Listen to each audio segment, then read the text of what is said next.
지금도 살아계셔서 온 인류의 역사를 주관하시는 하나님 아버지, 하나님의 완전하심을 찬송하며 하나님의 한없는 영광 앞에 무릎을 꿇습니다. 죄로 인해 죽을 수밖에 없었던 우리에게 구원을 베푸시고 그 은혜를 찬송케 하시니 감사드립니다.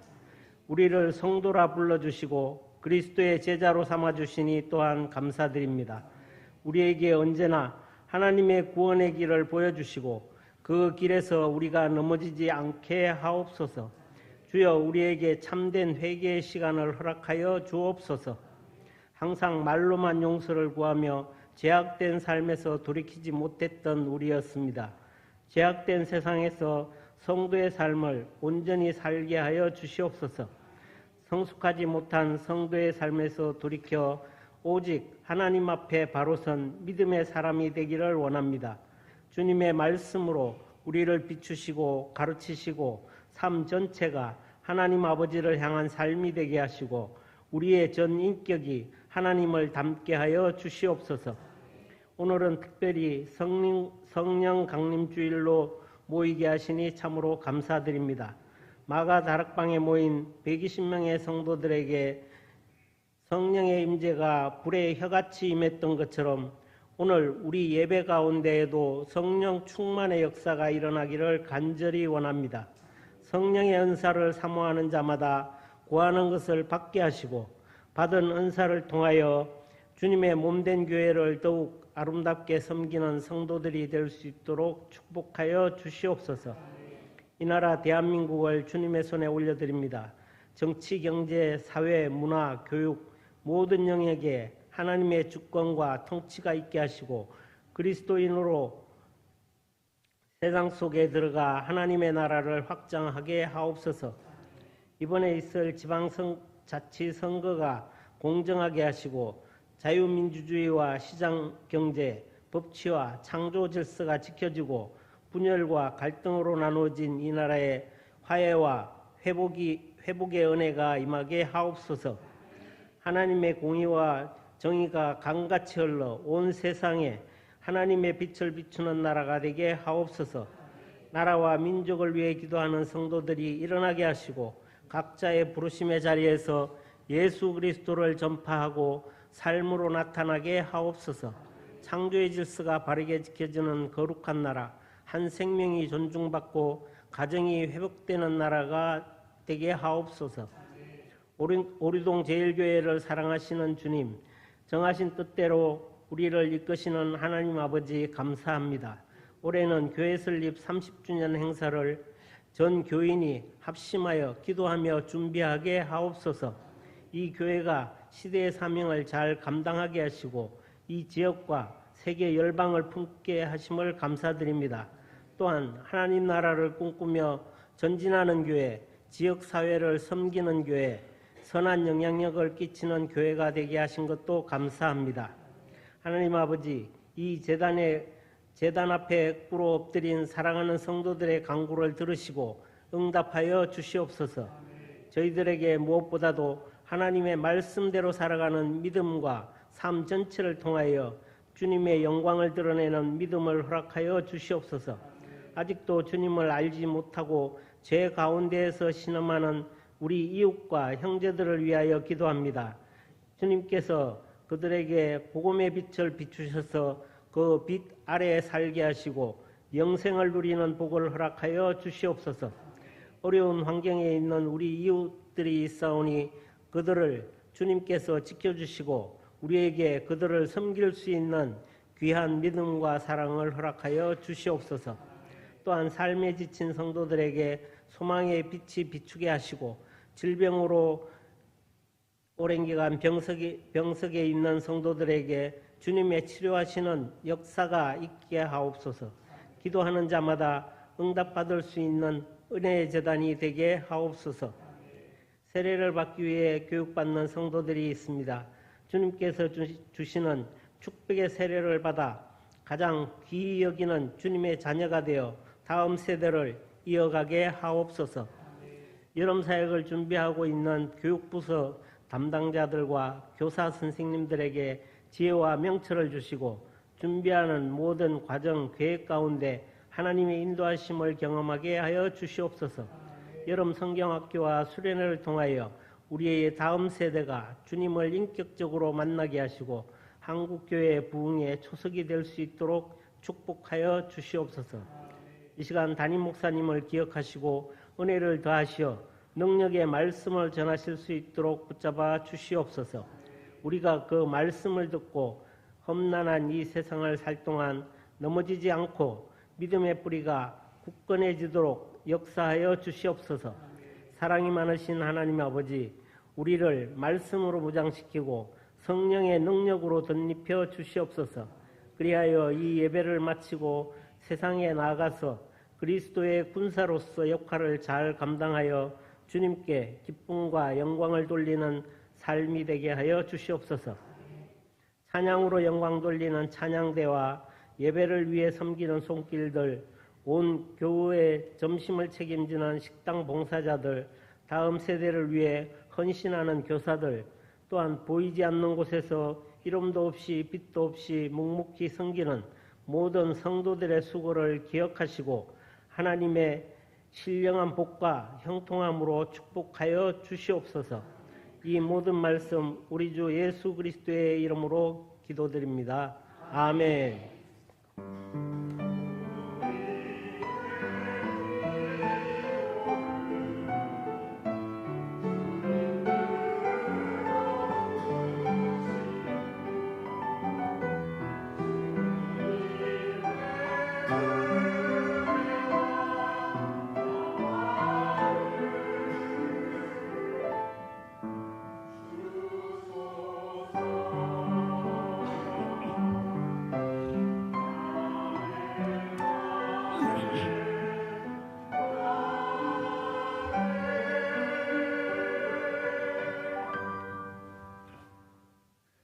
이 시간 우리에게 주신 하나님의 말씀, 신약성경 사도행전 2장 1절부터 13절까지의 말씀입니다.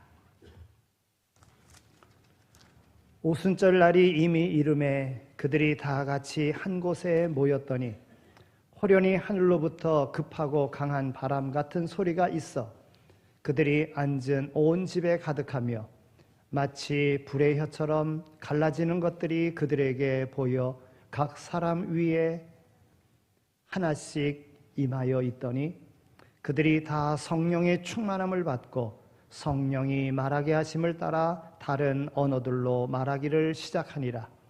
그때에 경건한 유대인들이 천하 각국으로부터 와서 예루살렘에 머물러 있더니 이 소리가 나매 큰 무리가 모여 각각 자기의 방언으로 제자들이 말하는 것을 듣고 소동하여 다 놀라 신기하게 여겨 이르되 보라, 이 말하는 사람들이 다 갈릴리 사람이 아니냐.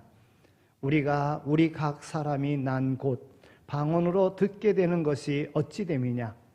우리는 바데인과 메데인과 엘람인과 또 메소포타미아, 유대와 갑바도기아, 본도와 아시아, 부르기아와 밤빌리아, 애굽과 및 구레네에 가까운 리비아 여러 지방에 사는 사람들과 로마로부터 온 나그네 곧 유대인과 유대교에 들어온 사람들과 그레데인과 아라비아인들이라.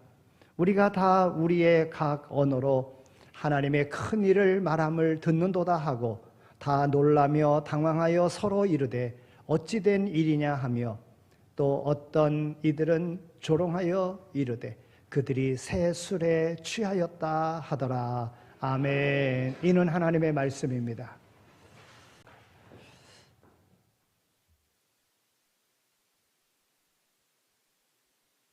우리의 인생을 후회 없는 인생으로 살아가려고 하면 우리에게 주어진 일에 최선을 다하여야 합니다. 아무리 어려운 일이 생겼다고 하더라도 포기해서는 안 됩니다. 그래도 안 될 때가 있습니다. 그때 우리는 해야 할 일이 있습니다. 즉 하나님께로 돌아가는 겁니다. 하나님을 찾는 것입니다. 우리에게 최선은 우리에게는 한계가 있음을 인정하는 것입니다. 그 한계를 인정하고 하나님께 가는 것입니다. 그러면 하나님께서 은혜를 베풀어 주십니다. 오늘 1절에 있는 말씀을 보면 오순절 날이 이미 이르매 그들이 다 같이 한 곳에 모였더니 그랬습니다. 사도행전 교회 교인들이 모였습니다.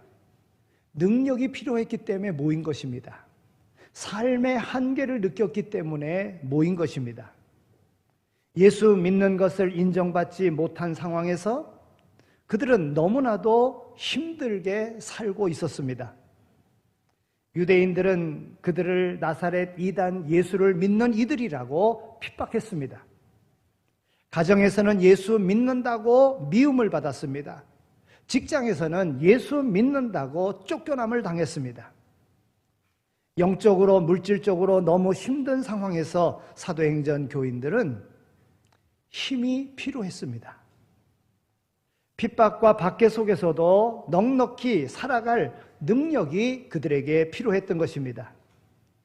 그래서 그들은 한자리에 모였습니다. 그들이 믿는 것은 하나님의 약속이었고 예수님의 약속의 말씀이었습니다. 예수님께서 부활 승천하시기 전 그 제자들에게 말씀하십니다.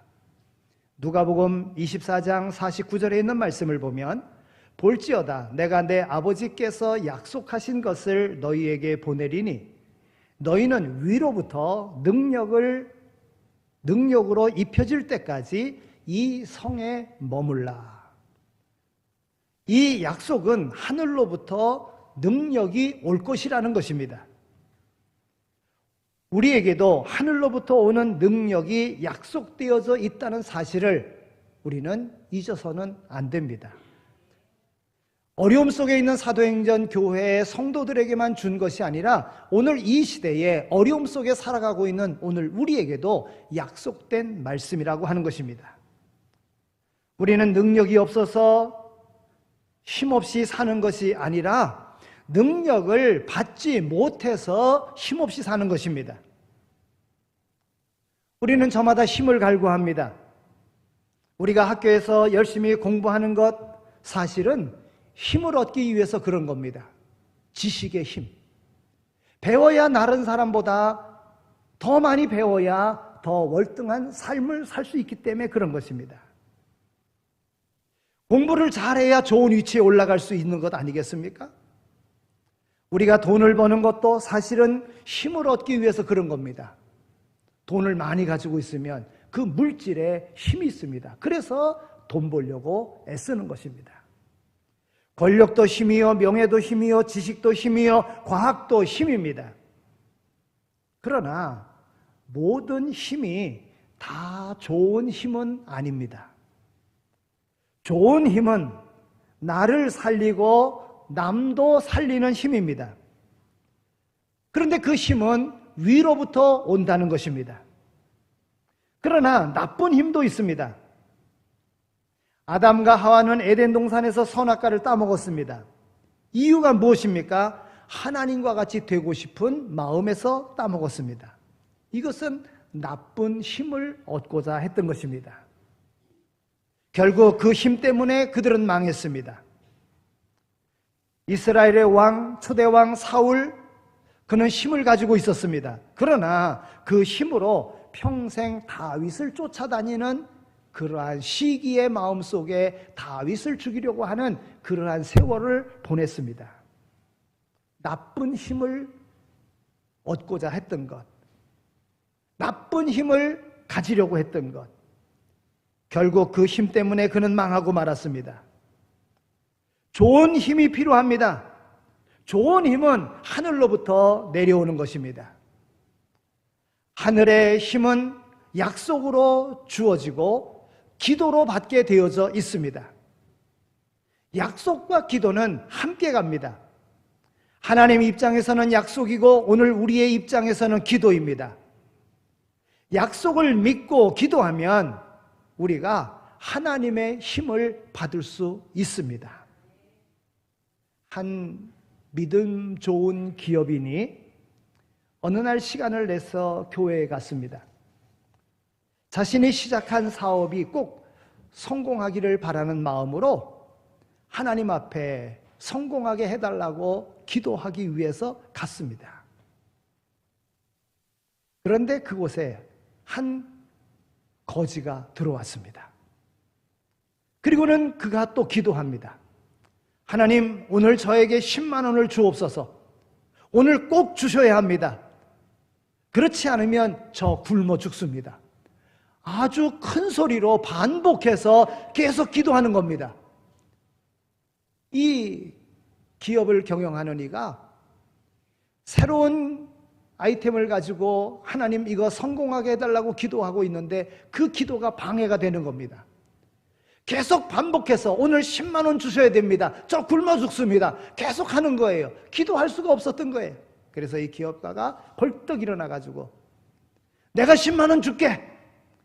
좀 기도 방해하지 마라. 그랬다는 거예요. 그는 당장 응답받은 겁니다. 바로 응답받은 거예요. 여러분, 하나님께서는 이렇게 사람을 통해서도 응답해 주십니다.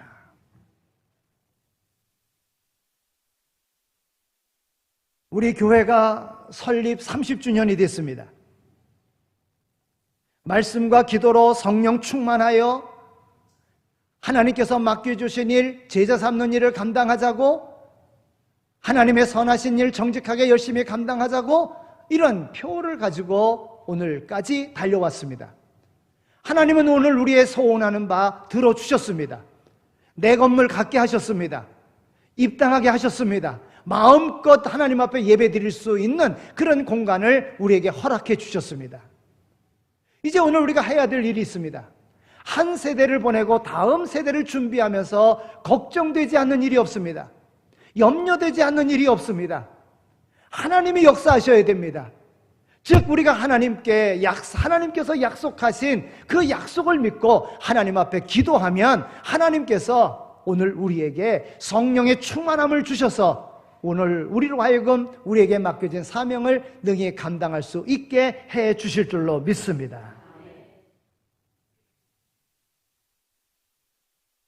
여러분, 우리가 그와 같은 일을 하고자 소망할 때 그 능력이 언제 임합니까? 오늘 1절의 말씀을 보면 오순절 날이 이미 이름에 그들이 다 같이 한 곳에 모였더니, 사도행전 사람들은 오순절에 모였습니다. 왜 하필 오순절입니까? 오순절에 모였다는 것은 무슨 의미가 있습니까? 여러분, 이스라엘 백성들은요, 하나님께서 약속해 주신 절기들이 있습니다. 이 절기를 지키라고 말씀하십니다. 3번의 절기가 있는데 4월 달에는 유월절이 있고 6월 달에는 오순절이 있고 11월 달에는 장막절이 있습니다. 이 3절기 모두 역사와 관련이 있는, 농사와 관련이 있는 그런 절기들입니다. 유월절은 이스라엘이 애굽에서 해방된 절기입니다. 그리고 곡식이 막 자랄 때입니다. 오순절은 이스라엘이 애굽에서 나온 지 50일 만에 시내산에 올랐습니다. 하나님의 말씀을 받은 그런 절기입니다. 그리고 농사로 보면 밀과 보리, 첫 곡식을 수확하는 그때입니다. 장막절은 가을에 익은 모든 곡식을 수확하고 창고에 저장하는 절기입니다. 초막절이라고도 하고 수장절이라고도 말합니다. 그 중에서도 사도행전의 역사가 오순절에 일어났다는 것, 이것이 중요합니다. 오순절은 유월절 다음 날부터 시작해서 50일째 되는 날입니다. 그래서 이 날을 77절이라고도 이야기합니다. 이스라엘 백성들이 애굽을 떠나 유월절로부터 50일, 그 50일에 이스라엘 백성들에게는 2가지 일이 이루어졌습니다. 하나는 시내산에 올라가는 것이었고, 또 하나에는 첫 열매를 거두는 때였습니다. 이것은 신약의 오순절도 마찬가지입니다. 신약의 오순절에 성령이 임하자 베드로가 처음 설교를 시작했습니다. 처음 설교는 곧 처음 전도였습니다. 처음 설교, 처음 전도가 이루어지자 처음 교회가 생겨난 것입니다. 처음 신자 3,000명이 생겼습니다. 이것이 처음 곡식입니다. 그런데 곡식은 어떻게 익었습니까? 때가 되어 익었고 햇빛이 비춰짐으로 익었습니다. 그 뜨거운 햇빛 아래 보리와 밀이 익습니다. 그래서 보리를 먼저 수확하고 다음에 밀을 수확합니다. 바로 이 절기가 오순절이라고 하는 것입니다. 구약시대의 오순절은 백성들이 시내산에 올랐습니다. 시내산에 오를 때 두 가지가 나타났습니다. 하나는 하늘에 불이 임했고 하나는 하나님의 말씀이 임했습니다. 출애굽기 19장 18절에 있는 말씀을 보면 시내산의 연기가 자욱하니 여호와께서 불 가운데서 거기 강림하심이라. 그 연기가 옹기가마 연기같이 떠오르고 온 산이 크게 진동하며 그랬어요. 시내산에 오를 때 하늘에 불이 먼저 임했습니다. 하나님이 역사할 때 먼저 나타나는 것이 바로 불인 것입니다. 불은 하나님 자신, 하나님의 임재의 상징입니다. 여러분, 우리가 성령을 받을 때 하나님의 역사하심을 우리 인생 가운데 체험할 때 불 받았다 그러잖아요. 예? 불 받으라 그러잖아요. 예? 하나님의 불이 임하자 하나님의 말씀이 선포되었습니다. 출애굽기 20장 1절에 있는 말씀을 보면 하나님이 이 모든 말씀으로 말씀하여 이르되, 여러분 순서가 있습니다. 백성이 시내산에 오르자 하나님의 불이 임하고 하나님의 말씀이 임했습니다. 그것이 바로 구약의 오순절인 것입니다. 신약의 오순절, 말씀드린 대로 백성이 약속하신 성령을 기다리며 다락방에 모였습니다. 다락방은 신약의 시내산이었습니다. 그리고 간절히 기도했습니다. 때가 되자 약속하신 성령이 임했습니다. 그러자 베드로가 하나님의 말씀을 선포합니다. 그래서 생긴 것이 초대교회였습니다. 초대교회는 말하자면 하나님의 첫 곡식입니다. 여러분, 우리가 하나님의 아름다운 첫 열매임을 잊지 마시기 바랍니다. 하나님이 우리를 그 첫 열매로 부르기 위해서 먼저 성령을 주시고 다음 하나님의 말씀을 주셨습니다. 열매는 아무 때나 수확하지 않습니다. 때가 있고 준비가 필요합니다. 오늘 1절에 있는 말씀을 보니까 오순절 날이 이미 이르매. 여러분, 여기 이르매, 이르렀다 하는 이 말 헬라어의 뜻은요, 가득 채워졌다 이런 말입니다. 가령 큰 물동이에 물을 퍼 담다가 어느 순간 가득 차서 물이 밖으로 흘러나오기 시작하는 것과 같으다 이 말입니다. 이것을 이르렀다 이렇게 이야기하는 겁니다. 네? 여러분, 곡식이 언제 익습니까? 때가 차야 익는 겁니다. 그냥 심었다고 바로 곡식이 익는 것 아닙니다. 때가 차야 되는 거예요. 언제 성령 받고 하나님의 좋은 열매가 됩니까? 그냥 되는 것 아닙니다. 기도의 양이 차야 합니다. 하나님이 정하신 때가 차야 합니다. 그때까지 세 가지 준비가 필요합니다. 첫째는 영적 시내산에 올라가야 됩니다.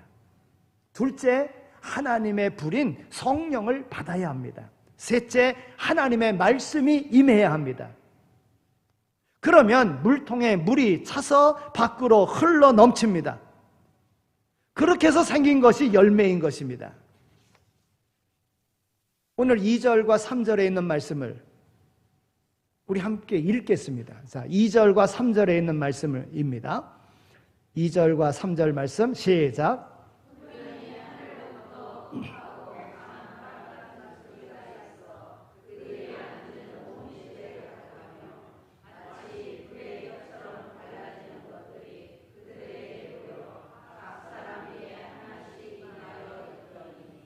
아멘. 이 말씀은 하나님의 성령이 초자연적으로 임했다고 하는 것입니다. 성령이 임하자 세 가지의 현상이 나타났습니다. 먼저 소리가 났습니다. 하늘로부터 급하고 바람 같은 소리였습니다. 다음 눈에 무엇인가 보였습니다. 불의 혀같이 갈라지는 것들이 보였습니다. 마지막으로 이상한 말이 들리기 시작했습니다. 오늘 4절에 있는 말씀을 보면 다른 언어들로 말하기를 시작하니라 그랬어요. 이상한 소리가 들리고 이상한 모습이 보이고 이상한 말이 들렸습니다. 세상에서는 듣지도 보지도 말하지도 못한 것들이었습니다. 소리가 났는데 분명 바람은 아닌데 바람 소리 같았습니다. 무엇인가 보였는데 분명 불은 아닌데 불의 혀 같은 것이었습니다. 말이 들렸는데 분명 우리말은 아닌데 이해가 안 되는 것이 아니었습니다. 확실히 초자연적인 것인데 우리의 감각 기관에 체험되었습니다. 분명히 말로 표현할 수 없는데 그렇다고 이해가 안 되는 것도 아니었습니다. 그것이 성령의 현상, 성령의 나타남이었습니다. 이 모든 것이 2절 하늘로부터 왔다는 것입니다. 그렇습니다. 모든 것은 하늘로부터 나오는 것입니다. 즉 모든 것은 하나님의 약속으로부터 오는 것입니다. 야고보서 1장 17절에 있는 말씀을 보면 모든 좋은 은사와 온전한 선물이 다 위로부터 빛들의 아버지로부터 내려오나니 그는 변함도 없으시고 회전하는 그림자도 없으시니라 그랬습니다. 모든 좋은 것은 위로부터 나옵니다. 구원도 능력도 거룩도 권세도 다 위로부터 나옵니다. 찬송가 491장 그 가사를 보면 저 높은 곳을 향하여 날마다 나아갑니다. 내 뜻과 정성 모아서 날마다 기도합니다. 내 주여 내 맘 붙드사 그곳에 있게 하소서. 그곳은 빛과 사랑이 언제나 넘치옵니다.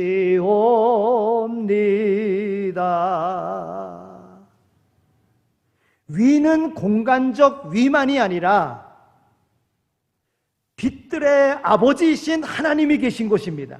영이신 하나님, 곧 성령이 계신 곳이 바로 위라고 하는 거예요. 여러분, 우리가 어떻게 거듭났습니까? 위에 계신 성령님이 임할 때 우리가 거듭납니다. 요한복음 3장 5절에 있는 말씀을 보면 예수님께서 말씀하십니다. 거듭나라 말씀하십니다. 거듭나라 이 말은 헬라어로 겐네테아노텐이라고 하는 단어를 쓰는데 이 말은 위로부터 난다는 거예요. 예수님께서 거듭나라 그랬을 때 그 거듭남은 위로부터 거듭나라는 거예요. 세상으로부터 거듭나라는 것이 아니라 위로부터 거듭나라. 우리가 거듭나 하나님의 자녀가 되는 것은 위에 계신 성령님의 은혜 때문입니다. 여러분, 우리가 어떻게 구원받았습니까? 디도서 3장 5절에 있는 말씀을 보면 우리를 구원하시되 우리가 행한 바 의로운 행위로 말미암지 아니하고 오직 그의 긍휼하심을 따라 중생의 씻음과 성령의 새롭게 하심으로 하셨나니 그랬습니다. 구원도 위에 계신 성령의 새롭게 하시는 은혜로 우리가 구원받은 것입니다. 여러분, 오늘 우리는 어떻게 거룩해집니까?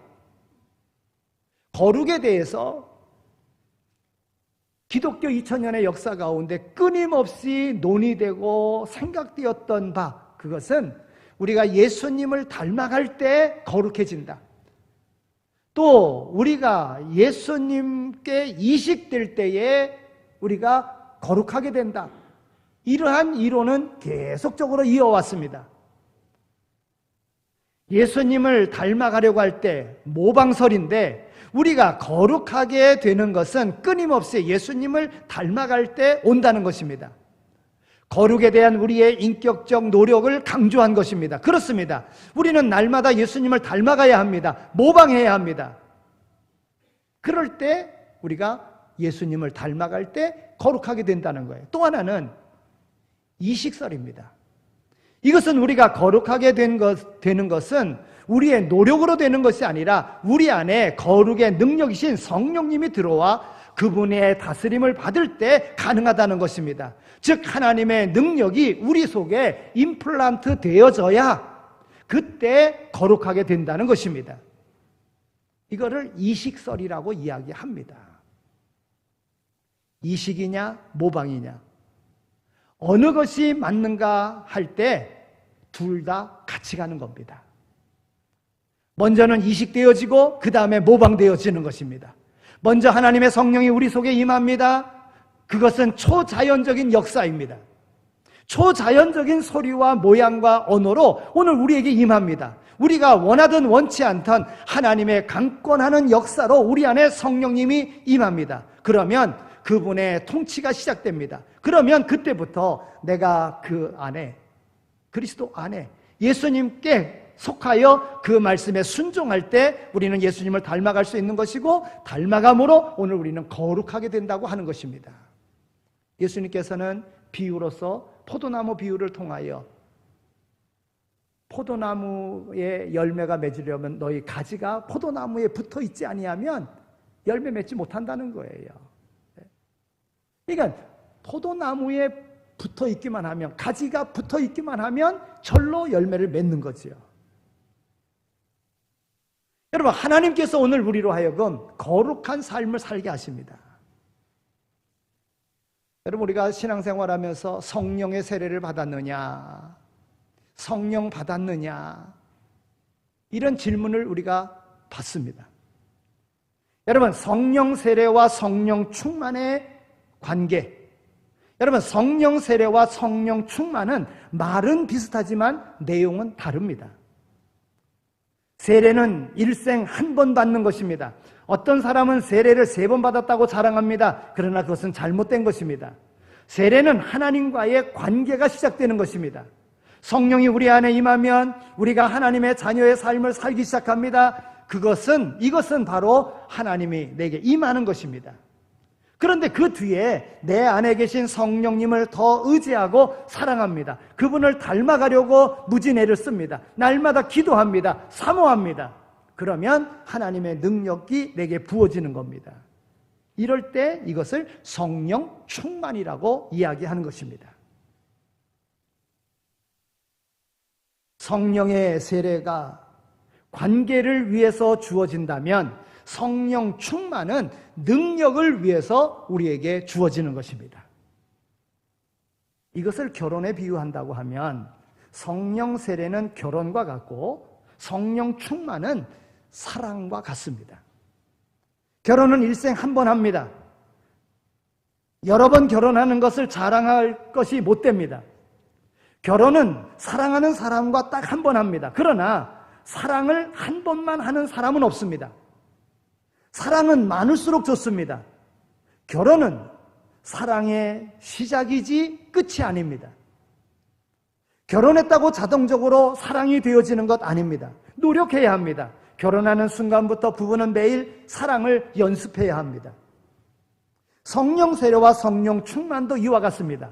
성령 세례는 단 한 번 받는 것입니다. 그러나 성령 충만은 계속적으로 사모함으로 오늘 우리 가운데 거할 수 있도록 해야지만이 되는 것입니다.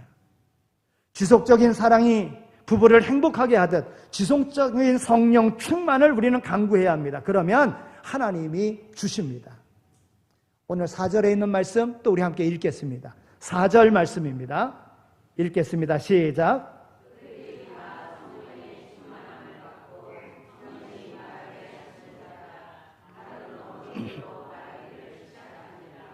아멘. 사도행전 사람들은 오순절날 처음 성령을 받은 것이 아니었습니다. 그들은 이미 성령을 받았습니다. 그런데 오순절날 간절히 기도함으로 성령 충만을 받은 겁니다. 성령 충만은 계속 받는 하나님의 능력입니다. 사도행전에서 베드로가 3번 성령 충만을 받았다고 기록하고 있습니다. 오늘 본문 4절에 있는 말씀, 그들이 다 성령의 충만함을 받고, 이때 베드로도 거기 있었습니다. 두 번째, 사도행전 4장 8절에 있는 말씀을 보면 이에 베드로가 성령으로 충만하여 그랬어요. 베드로가 잡혀가기 전에 성령으로 충만했다는 것입니다. 사도행전 4장 31절에 있는 말씀을 보면 빌기를 다함에 모인 곳이 진동하더니 무리가 다 성령으로 충만하여, 베드로는 성령 충만을 계속 받았습니다. 성령 세례는 한 번 받고 하나님의 자녀가 되는 관계를 형성하는 것입니다. 성령 충만은 계속해서 받고 하나님의 자녀의 능력을 누리는 것을 말하는 것입니다. 우리는 이미 성령 세례 받았습니다. 그런데도 불구하고 나 성령 받았나? 이렇게 생각하는 이들이 있어요. 분명히 성령이 아니고서는 우리는 신앙생활을 할 수 없습니다. 성령이 아니고서는 세상을 이길 힘이 없습니다. 세상을 살아가고 있음에도 내가 성령 받았나? 받았는데도 불구하고 모르고 살아가는 이들이 있다는 거예요. 이미 성령 받은 줄로 믿으시기 바랍니다.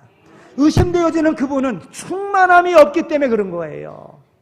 오늘 이 성령 강림 주일에 성령의 충만한 은혜를, 그 능력을 경험하는 이 시간, 또 그런 삶을 살아가는 날로 변화되어지기를 축원합니다.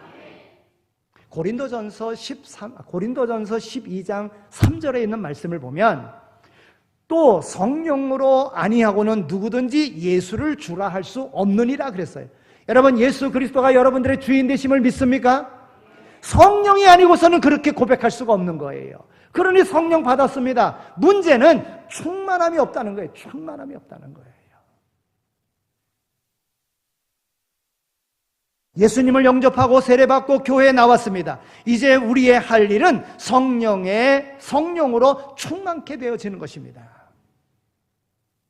성령 충만은 과연 어떤 상태를 말하는 것입니까?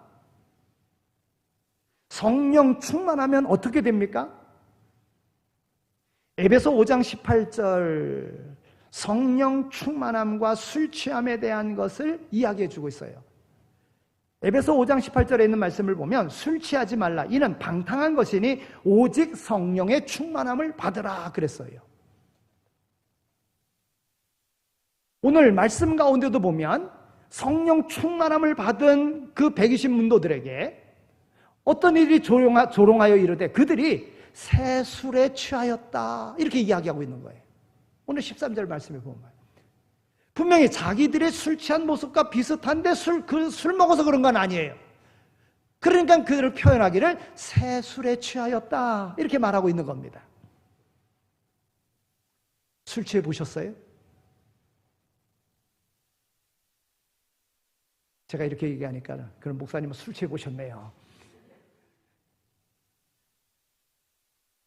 어떤 분이요, 술 취한 것과 성령 충만함을 몇 가지로 비교를 했어요. 성경도 분명하게 술 취한 것과 성령 충만에 대한 것을 설명하고 있잖아요. 술 취하지 말라, 이는 방탕한 것이니 너희는 오직 성령의 충만함을 받으라. 술 취함과 성령의 충만함이 비슷한 거예요. 어떻게 비슷한가?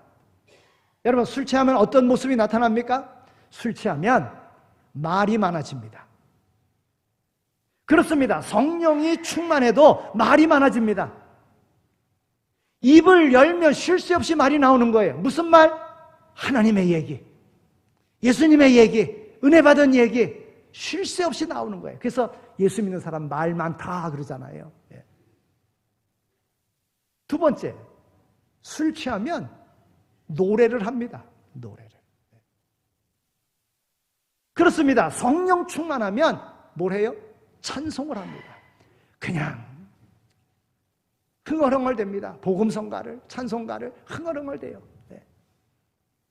세 번째, 술 취하면 울어요. 울어. 그렇습니다. 성령 충만해도 웁니다. 자기 죄 때문에 울고, 은혜에 감격해서 울고, 예배드리다가 울고, 찬양하다 울고, 바보처럼 웁니다. 이것이 성령 충만함의 현상인 거예요. 술을 취하면 용감해집니다. 그렇습니다. 성령 충만해도 용감해집니다. 평소에는 전도 전자도 모르던 사람이 성령 충만하게 되어지면 전도합니다. 핍박을 받아도 순교를 해도 복음을 전합니다. 이것이 성령 충만함의 증거인 것입니다. 술 취하면요, 남에게 권합니다. 우리 친구들, 이렇게 안 믿는 친구들 만나면요, 처음에는 아유 목사님이 여기 다 오셨네요 이러다가 이제 술 좀 이렇게 들어가면 그 다음에는 이제 저한테도 와서 한잔 하시죠. 이럽니다. 술 취하면 권해요, 권해. 그렇습니다. 성령이 충만하면 가만히 있을 수 없습니다. 누군가에게 말을 걸고 싶고 누군가에게 주고 싶은 거예요. 뭘 주고 싶겠어요? 성령이 충만하면. 그도 구원받기를 원하는 마음으로 권하는 거예요. 예수 믿어야 된다고. 예수 믿어야 천국 간다고. 네? 인생의 마지막은 예수 믿어야 되는 거라고 막 권합니다. 예수 믿으라고. 네.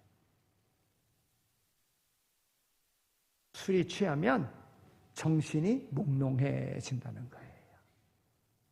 성령이 충만하면 정신이 몽롱해집니다. 세상과 나는 간 곳 없고 구속 한 줄만 보이는 거예요. 세상과 나는 간 곳 없고 구속 한 주만 보리로다. 술 취하면 냄새가 납니다. 무슨 냄새예요? 술 냄새가 납니다. 술 냄새. 성령 충만하면 냄새가 풍깁니다. 무슨 냄새요? 예수 냄새입니다. 그래서 예수의 향기가 나는 거예요. 성령 충만하면. 마지막으로 술 취하면 술을 자꾸 취하다 보면 술 중독이 됩니다. 중독이 되는 거예요, 중독. 그렇습니다. 최고의 중독은 하나님께 중독입니다. 예수님께 중독입니다. 성령 충만하면 하나님이 없이는 도저히 못 삽니다. 성령 충만, 오늘 우리의 신앙생활의 능력이요 행복이 되는 줄로 믿습니다.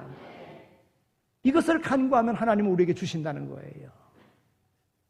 그러면 우리에게 능력 있는 삶을 살아가게 된다는 거예요. 마지막으로 4절에 있는 말씀을 다시 한 번 더 읽겠습니다. 이제 마지막으로 봅니다. 4절에 있는 말씀 읽습니다. 시작.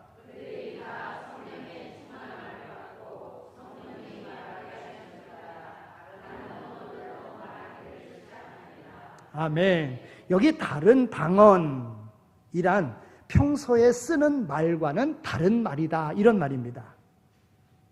방언이란 이 헬라어에서는 혀, 이걸 방언이라 혀. 여러분, 말이 혀를 통해서 나오는 것 아니겠습니까? 성령이 임하자 사람들은 혀를 통하여 다른 말을 하기 시작했습니다. 그런데 재미있는 것은 거기 모인 사람들 중에는 같은 말을 쓰는 사람들이 거의 없었다고 하는 것입니다. 본문 9절에서부터 11절까지 있는 말씀을 보면 적어도 16개 나라에서 온 사람들입니다. 이들은 사는 곳이 달랐습니다. 따라서 언어도 달랐습니다. 그런데도 놀라운 것은 이들이 제자들이 방언으로 각각 자기의 언어로 말을 하는 것으로 들었다는 거예요. 이게 성령의 역사입니다. 여러분, 우리나라 일제강점기에 러시아로 간 사람들도 있어요. 끌려간 사람도 있고 도망간 사람도 있고 중국으로 간 사람들도 있어요. 끌려간 사람도 있고 도망간 사람도 있습니다. 벌써 한 3세대가 지났잖아요.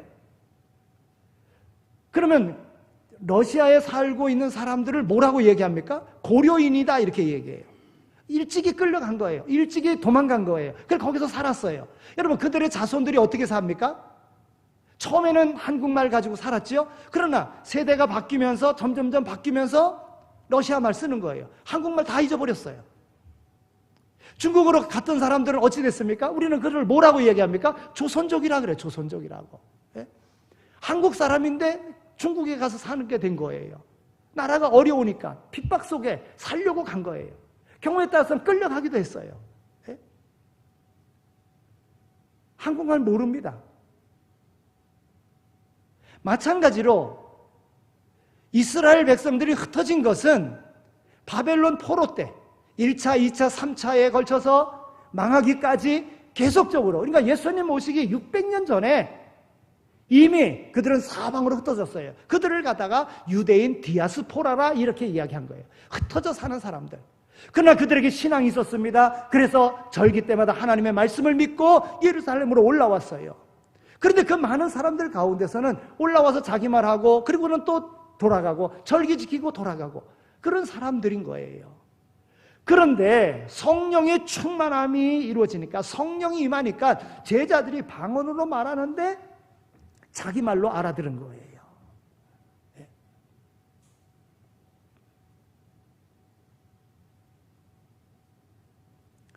성령의 의미는 하나님이 우리에게 주신 새 언어입니다. 지금까지는 나만을 위해서 말했습니다. 그런데 성령이 임하면 전혀 다른 말을 하기 시작하는 겁니다. 남을 위해 말하기 시작합니다. 하나님의 말을 하기 시작합니다. 그 말을 통해서 오늘 11절에 있는 말씀을 보면 하나님의 큰 일을 나타내기 위해서라고 말하고 있는 것입니다. 성령이 임하면 달라지는 첫 번째는 하나님이 우리에게 말을 주신다는 것입니다. 깨끗하게 하고 좋은 말을 하게 합니다.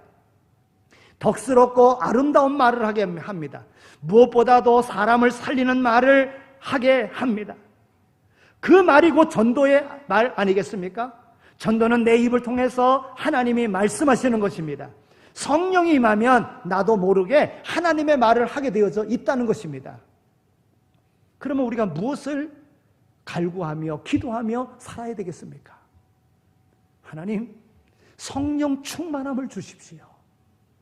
하나님, 내 의지로 내 생각대로 사는 것이 아니라 하나님의 영으로 살아갈 수 있도록 하나님 성령을 내게 주십시오. 기도하시기 바랍니다. 그 기도가 하나님 앞에 응답되어지면 하나님께서는 오늘 우리에게 능력을 주시에요. 강물과 같이 흐르는 성령의 은혜, 하늘에서 내리는 단비와 같은 은혜, 성령의 시내가 흘러 땅을 적시는 그런 은혜, 이런 은혜가 오늘 우리에게 임한다는 거예요. 기왕 믿는 거, 우리는 성령의 충만함 속에서 하나님이 주시는 행복으로, 하나님이 주시는 은혜로 세상을 이기며 살아가는 오늘 우리 모두가 다 되어지기를 소망합니다. 하나님 감사합니다. 우리에게 성령 충만한 삶을 소망하며 살아가라고 성령 강림주의를 우리에게 주신 것 정말 감사합니다.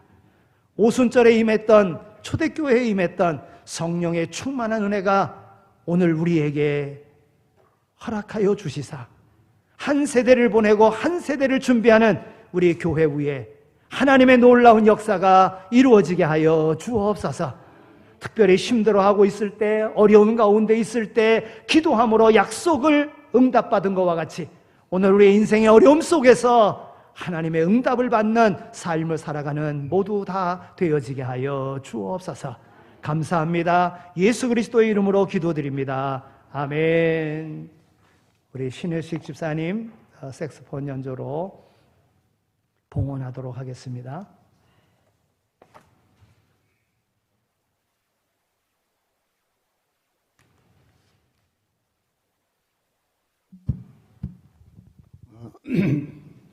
오늘은 제가 존경하는 목사님 중에 한 분이신 손양원 목사님의 애창곡을 불러드리겠습니다. 성도님들께서도 다 아시다시피 손양원 목사님은 1940년 일제시대에 신사참배를 거부해서 옥에 갇히시어 해방과 더불어 풀려나셔서 한센병 환자와 같이 애양원이라는 데서 한센병 환자와 같이 순교하기 전까지 그들을 살폈습니다. 1948년 여순 반란 폭동 사건 때 큰아들 동인과 작은아들 동신이 우익 학생회, 기독 학생회 단체 활동을 하다가 전도하다가 공산괴뢰에 순교하게 되었습니다. 그 두 아들을 잃은 목사님이 장례식 때 10가지 감사 기도문을 낭독했는데요. 그 중에서도 나 같은 죄인의 혈통에서 순교의 자식이 나오게 하시니 아들 하나의 순교도 귀한데 둘이나 순교케 하시니 미국 유학을 앞두고 있었는데 미국보다 더 좋은 천국을 가게 하시니 또 아이들을 죽인 원수를 회개시켜 내 아들을 삼게 하시는 마음을 주신 하나님께 감사한다는 고백을 하였습니다. 그 자신, 본인 목사님 자신도 6.25 때 순교하게 되었습니다. 그 목사님이 애창하셨던 곡 중에 하늘 가는 밝은 길이, 특히 이 곡은 큰아들 동인이 순교장에 끌려가면서 불렀다고 알려져 있습니다. 하늘 가는 밝은 길이, 그리고 목사님 애창곡 내 주를 가까이 하게 하면 두 곡 이어서 불러보겠습니다.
이제는 우리 주 예수 그리스도의 은혜와 하나님 아버지의 극진하신 사랑하심과 성령님의 위로하시고 교통하심이 하늘로부터 우러내리는 은혜 가운데에 하나님께서 맡겨주신 사명 후회함이 없이 충성되이 잘 감당함으로 하나님의 기쁨이 되어지고 세상 가운데 승리의 찬송을 부르며 살 것을 마음에 다짐하며 세상으로 나가는 이 자리에 참여한 모든 이들 가운데 이제로 영원히 함께 하시길 간절히 축원하옵나이다. 아멘.